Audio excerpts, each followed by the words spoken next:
नमस्कार। देश के नंबर 1 हिंदी न्यूज चैनल का नंबर 1 शो साजिश देख रहे हैं आप। मैं हूं आपके साथ मौरिका ठाकुर। साजिश में सबसे पहले बात उस 21 साल की माया रेगेव की, जिसने हमास जैसे संगठन को झुकने पर मजबूर कर दिया।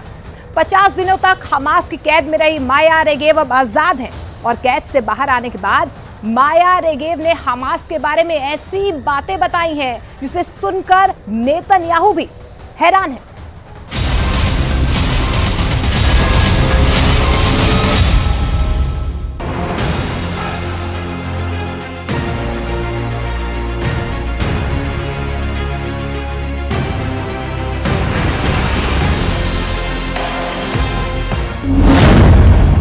इक्कीस साल की बंधक माया रेगेव का वीडियो।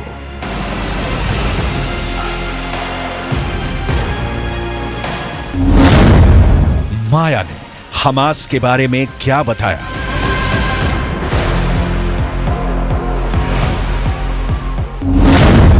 हमास ने माया के साथ कैसा सलूक किया?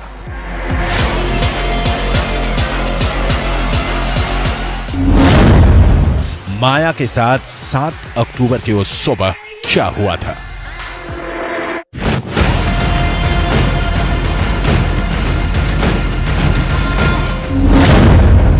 माया को हमास ने कैसे किया था अगवा?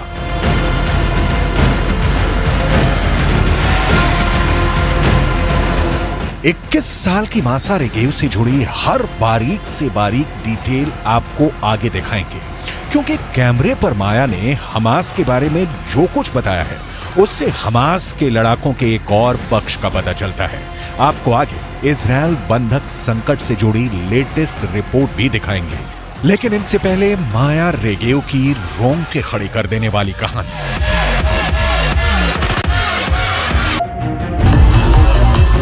माया रेगेव सही सलामत थी जब म्यूजिक फेस्टिवल में थी,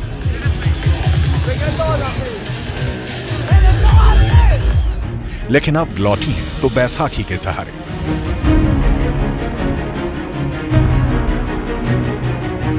बंधकों को वापस ला रही वैन में बैठने से पहले माया रेगेव का यह वीडियो देखिए, जो हमास की उन सारे कायदों की धज्जियां उड़ाता है जिसमें कहा गया है कि बंधक बिल्कुल सुरक्षित लौटेंगे।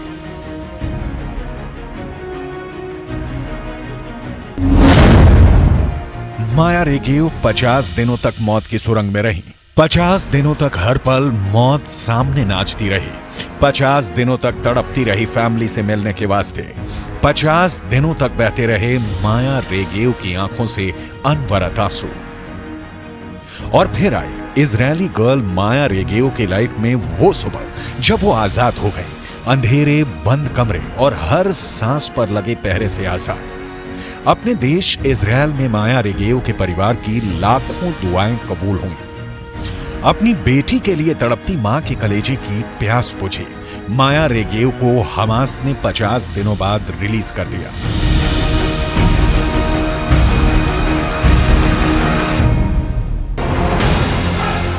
माया और माया के 18 साल के भाई इताई को हमास के लड़ाकों ने 7 अक्टूबर को नोआ म्यूजिक फेस्टिवल से अगवा किया था।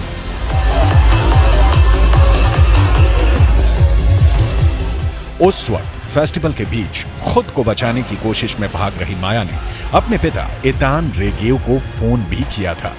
उनके पिता ने बेटी की वो कॉल रिकॉर्ड कर ली थी। वो लगातार उससे अपनी लोकेशन भेजने को कह रहे थे, लेकिन इतने में फोन कट गया। इसके बाद माया के पिता लगातार गाजा की सीमा के पास मौजूद अस्पतालों में अपने दोनों बच्चों को खोजते रहे। उन्हें कोई सुराग नहीं मिला। कुछ देर बाद ईलान को सोशल मीडिया पर एक वीडियो मिला। इसमें एक ट्रक के पीछे हमास लड़ाकों ने उनके बेटे इताई को बांध रखा था। फोन कॉल के वक्त माया लगातार कह रही थी, वो लोग मुझे मार रहे हैं, उन्होंने मुझे गोली मारी है, हम मर जाएंगे, मैं कार में छिपी हुई हूं, वो हम पर गोली चला रहे हैं। היא צועקת לי בעמוק, בהיסטריה, אבא, תבוא, יורים עליי, אבא, יורים עליי, אני מתה.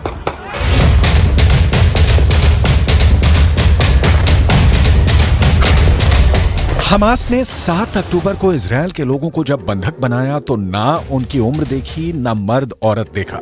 जो भी पकड़ा गया उसे अपनी वैन में ठूस कर चलते बने, जिसे जी चाहा मारा पीटा, और एक लड़की की बॉडी तो पूरे गाजा में निर्वस्त्र करके घुमाया। माया रेगेव के पैर जख्मी हैं। माया के साथ जो 12 और बंधक इजरायली कैद से रिहा हुए हैं, इनमें से 3 बच्चों की उम्र 10 साल से भी कम है। हमास की कैद से आजाद हुई 5 साल की रज अपनी 3 साल की बहन अवीव और मां के साथ बंधक थी।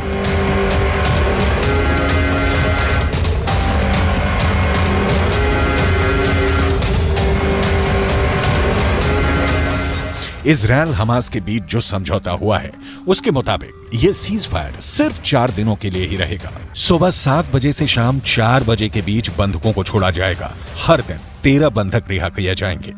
इजरायल ने एक बयान जारी कर बताया कि इसके बाद अतिरिक्त 10 बंधकों की रिहाई पर सीज फायर 1 दिन और बढ़ जाएगा। मतलब 5 दिनों में कुल 60 बंधक छोड़ने का सौदा हुआ है।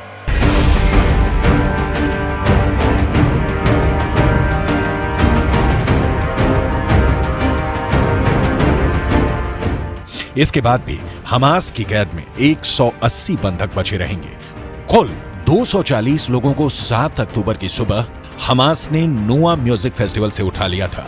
इसमें कई देशों के नागरिक भी शामिल हैं।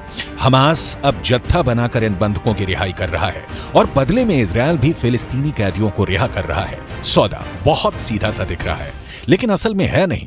गाजा में गोली बारूद बंदी से शांति दिख रही है, लेकिन यह तूफान से पहले की शांति है, क्योंकि इजरायल ने 2 टूक कहा है कि हमास के अंतिम आतंकी के जिंदा रहने तक जंग जारी रहेगी। मतलब जैसे युद्ध विराम की मियाद खत्म होगी, इजरायल गाजा पर फिर से टूट पड़ेगा। रिहाई के बाद भीषण युद्ध। पहला कारण यह इसलिए क्योंकि 12,000 फिलिस्तीनियों की मौत के बावजूद इजरायल का पूरे उत्तरी गाजा पर कब्जा अब तक बाकी है। दूसरा कारण गाजा के दक्षिण में खान यूनिस शहर पर भी कब्जा बाकी है। तीसरा कारण हमास के अंतिम आतंकी के जिंदा रहने तक युद्ध जारी रहेगा, क्योंकि हमास किसी भी वक्त पलटवार कर सकता है।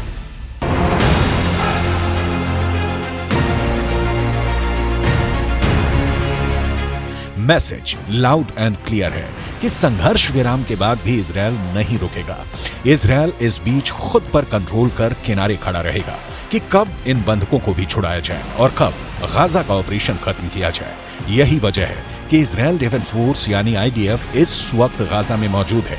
टैंकों की पहरेदारी गाजा से हटाई नहीं गई है, क्योंकि जमीनी हकीकत यह है कि ना तो हमास को इजरायल पर पूरा भरोसा है कि सारे बंधकों को सुरक्षित रिहा करेगा, ना हमास को भरोसा है कि इजरायल सीज फायर का उल्लंघन नहीं करेगा। यानी दोनों सीज फायर में तब तक बंधे हैं जब तक उनकी मांग पूरी होती रहेगी। इजरायल का ताजा बयान है कि सीज फायर के बाद गाजा से लेकर कतर तक हमास के एक एक आतंकी को चुन चुन कर मारा जाएगा। हमास इजरायल के इस ऐलान को सुन चुका है और हमास भी ये जता चुका है कि उसे भी जब मौका मिलेगा वो इजरायल पर 7 अक्टूबर जैसा क्रूर हमला करेगा। जाहिर है दुश्मनी के बीच सिर्फ सीज फायर आया है, और वो भी बिना भरोसे वाला।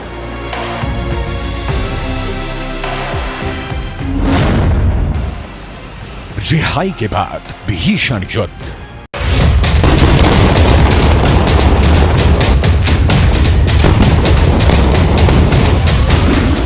जानकारों का मानना है कि हमास युद्ध विराम के तहत खुद को संगठित कर रहा है। हमास के टॉप लीडर खुद के लिए बेहद महफूज जगह की तलाश कर रहे हैं। इजरायल की हमास के खात्मे के साथ लेबनान के हिजबुल्ला और यमन के हूथी विद्रोहियों को भी नस्तो नाबूद करने की प्लानिंग है। लिहाजा इजरायल कोशिश में है कि जितनी जल्दी हो सके बंधकों को छुड़ा लिया जाए। इजरायली विशेषज्ञों का अनुमान है कि जब बंधकों की अदला बदली का काम पूरा हो जाएगा तो गाजा शहर पर नियंत्रण की लड़ाई हफ्ते भर से 10 दिनों तक और चलेगी। पश्चिमी मीडिया में रिपोर्ट छप रही है कि हो सकता है कि सीज फायर के बाद इजरायल का ध्यान गाजा पट्टी के दक्षिणी इलाके की तरफ होगा। इजरायल का मानना है कि याह्या सिनवार और मोहम्मद दईफ जैसे हमास के सीनियर नेता हजारों लड़ाकों के साथ गाजा पट्टी के दक्षिण में कहीं हैं। शायद उनके साथ बड़ी संख्या में इजरायली बंधक भी मौजूद हों।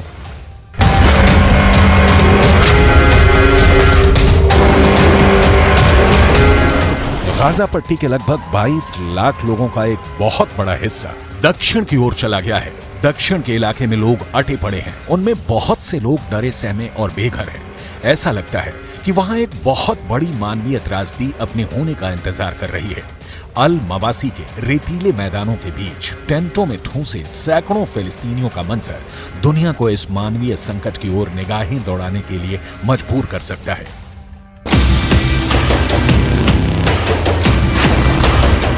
7 अक्टूबर के हमले के बाद गाजा पट्टी से लगभग 17 लाख लोग विस्थापित हो चुके हैं। इनमें से ज्यादातर लोगों ने गाजा पट्टी के दक्षिणी इलाके में पहले से भीड़ भाड़ वाले शिविरों में पनाह ले रखी है।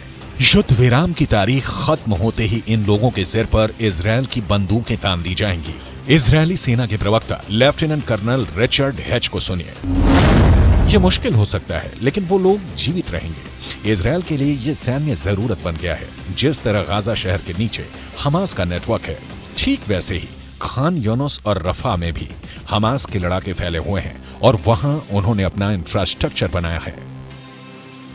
इजरायल इस बार हमास से सदा सदा के लिए निपटारा चाहता है और हमास के खिलाफ इजरायल को नेस्तो नाबूद करने के अब तक के बीच आता रहा है बंधक संकट। बंधकों में कई विदेशी होने की वजह से और खुद इजरायल में विरोध प्रदर्शन होने से नेतन्याहू ने हमास से युद्ध विराम तो कर लिया, लेकिन युद्ध तो तभी खत्म होगा जब हमास को मिट्टी में मिला दिया जाए। इंतजार कीजिए सीज फायर को बीत जाने का और इजरायल के हमास के खिलाफ फिर से जोरदार हमले का, क्योंकि ये रुकने वाला नहीं है।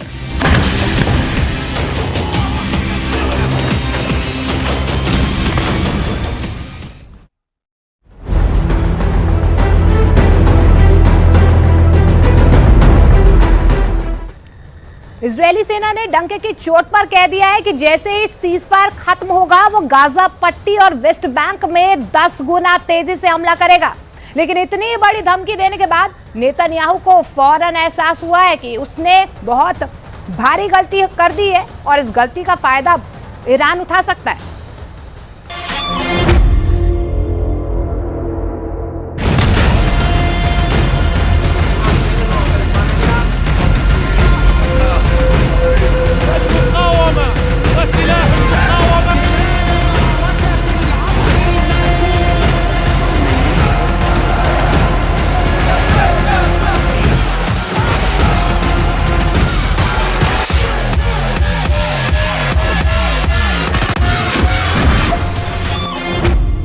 इजरायल को मिटा देंगे हमास और ईरान। 4 दिन का सीज फायर क्या इजरायल पर भारी पड़ रहा है? दुनिया भर के वॉर एक्सपर्ट्स का साफ कहना है कि 4 दिन के सीज फायर में हमास को जबरदस्त हमले करने के लिए फिर से ऑक्सीजन मिल गई है। खबरें तो यहां तक आ रही हैं कि रूस के वैगनर ग्रुप के कमांडर और लड़ाके भारी हथियारों के साथ हमास के कमांड सेंटर में पहुंच चुके हैं।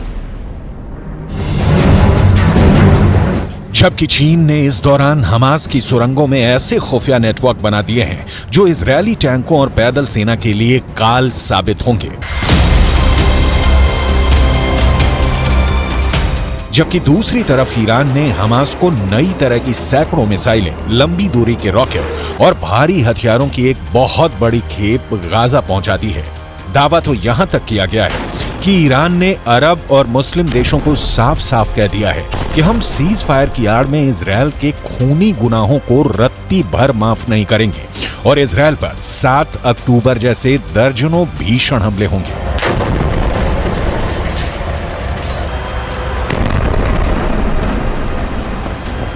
इस वक्त इजरायल के 1.5 लाख सैनिक और 800 टैंक गाजा पट्टी वेस्ट बैंक में मौजूद हैं। खबरें तो यहां तक आ रही हैं कि इजरायल ने सीज फायर पूरा होने से पहले ही हमास के ऊपर जबरदस्त हमले शुरू कर दिए हैं ताकि हमास 7 अक्टूबर जैसा हमला इजरायल पर ना कर सके। जबकि दूसरी तरफ हमास, हिजबुल्लाह और हूथी मिलकर इजरायल पर हमले कर रहे हैं,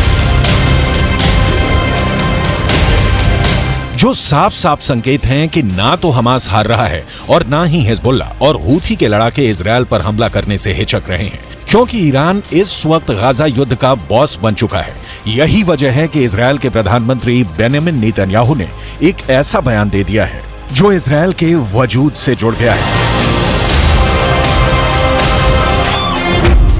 इजरायल की हार पर नेतन्याहू का कबूलनामा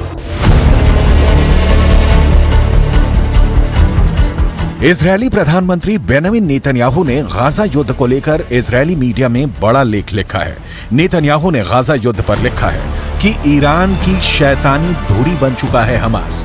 नेतन्याहू ने दुनिया को चेतावनी दी कि अगर हमास ईरान युद्ध जीत गए तो अगला नंबर बाकी देशों का होगा। बेंजामिन नेतन्याहू ने यह भी लिखा है कि हमास ने 7 अक्टूबर को जिस तरह आतंक मचाया वो हमें दिखाता है कि अच्छा भविष्य तभी संभव है जब सभ्य दुनिया इन जंगलियों के खिलाफ लड़ेगी। नेतन्याहू ने अलर्ट करते हुए ये भी लिखा है कि कुछ लोगों को लगता है कि हम आराम से अपनी जिंदगी में रहेंगे और बुराई खत्म हो जाएगी, तो ऐसा बिल्कुल भी नहीं है।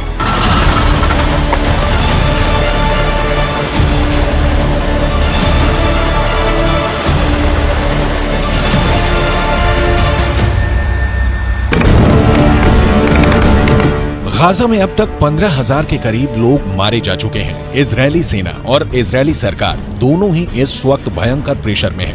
एक तरफ हमास का पूरी तरह से खात्मा करने का दबाव इजरायल की 3 लाख की सेना पर है, तो वहीं दूसरी तरफ इजरायल की नेतन्याहू सरकार पर अंतर्राष्ट्रीय दबाव बढ़ता जा रहा है कि वो अपने हमले बंद करे, जंग को रोके। लेकिन इधर जंग को अंजाम तक पहुंचाने का जुनून इजरायल पर बहुत भारी पड़ रहा है, जबकि दूसरी तरफ ईरान के सुप्रीम लीडर अली खामनेई ने इजरायल को धमकी दे दी है कि ईरान गाजा में गिराए गए इजरायल के एक-एक बम और लाशों का पूरा हिसाब इजरायल से लेगा और इजरायल को गाजा में खून खराबे की कीमत चुकानी पड़ेगी।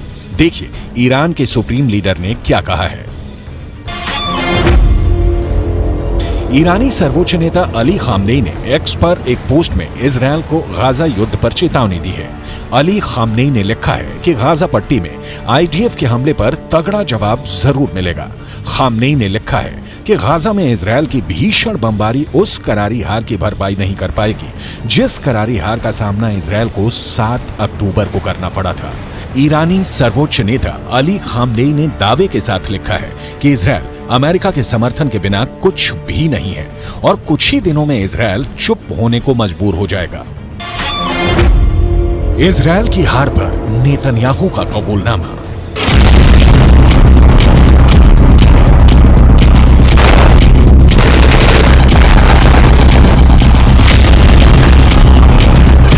अगर हम आंकड़ों के हिसाब से देखें तो इजरायल ने उत्तरी गाजा से 11 लाख लोगों को जबरन दक्षिणी गाजा की तरफ भागने को मजबूर कर दिया है, जबकि उत्तरी गाजा में मौजूद 35 में से 25 अस्पताल इजरायली हमले में तबाह हो चुके हैं। वहीं 44,000 के करीब उत्तरी गाजा की इमारतों को इजरायल ने मिसाइल और बम धमाकों से उड़ा दिया है, जबकि 2.25 लाख के करीब इमारतें अब रहने लायक नहीं बची हैं। लगभग 10,000 हमास लड़ाके अब तक इजरायली सेना मारने का दावा कर चुकी है, लेकिन जबरदस्त प्रेशर में 4 दिन का सीज फायर इजरायल की 1.5 महीने की मेहनत और जीत पर पानी फेर रही है। इसीलिए इजरायली सेना के टॉप कमांडरों ने कहना शुरू कर दिया है कि सीज फायर के दौरान इजरायली सेना भीषण हमले की जबरदस्त तैयारियां कर रही है। इजरायली सेना के प्रवक्ता रियर एडमिरल डेनियल हगारी ने साफ साफ कहा कि हम सीज फायर में हमास पर भीषण हमले की तैयारी में जुटे हैं। इजरायल को मिटा देंगे हमास और ईरान। במהלך ימי ההפוגה, צה"ל ישלים את ההיערכות ואת המוכנות לשלבי המלחמה הבאים. כוחות צה"ל מוכנים ודרוכים בכל הזירות. המדיניות שלנו ברורה. נפעל כנגד כל איום למדינת ישראל.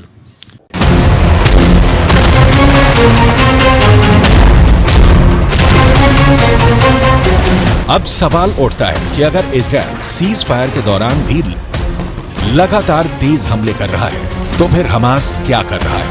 पश्चिमी मीडिया के दावों के मुताबिक सीज फायर का फायदा हमास के लादेन के नाम से मशहूर याया सिनवार उठाना चाहता है। इजरायल के एक अखबार के दावे के मुताबिक इजरायल के रक्षा विभाग के अधिकारियों को लगता है कि गाजा में हमास का चीफ याया सिनवार दक्षिणी गाजा पट्टी में मानवीय संकट का फायदा उठाने की कोशिश में है। इस रणनीति के तहत खान यूनुस का लादेन कहा जाने वाला याया सिनवार इजरायली रक्षा बलों पर इतना अंतर्राष्ट्रीय दबाव डालना चाहता है कि आगे अपने अभियान को तेज न कर सके। खान यूनुस ही सिनवार का मुख्य कमांड सेंटर है। माना जा रहा है कि दबाव में इजरायली सेना अपेक्षाकृत सीमित ऑपरेशन के लिए तैयार हो सकती है, जिससे हमास को कोई खास नुकसान नहीं होगा, इजरायली अफसरों का मानना है कि सिनवार युद्ध विराम के बाद जमीनी अभियानों को फिर से शुरू करने में देरी कराने की योजना बनाने में जोर शोर से जुटा है। आप कुछ पॉइंट से समझ लीजिए। हमास का लादेन या सिनवार उत्तरी गाजा के बजाय दक्षिणी गाजा को बचाने पर अब क्यों जोर दे रहा है? सीज फायर की वजह से खान यूनुस या राफा को निशाना बनाने की बजाय इजरायली सेना नुसैरा, अल बुरायज और दीर अल बलाह जैसे इलाकों पर ही सीमित हमले कर पा रही है। इजरायली सेना दक्षिणी गाजा के गैर मानवीय क्षेत्रों में सीमित अभियान चलाने को मजबूर हो रही है। इसका नुकसान आईडीएफ को यह हो रहा है कि हमास इजरायल के भीषण हमलों से बच रहा है और हमास का लादेन या सिनवार एक बार फिर से दक्षिणी गाजा में हमास की सैन्य ताकत को मजबूत करने में जुटा है।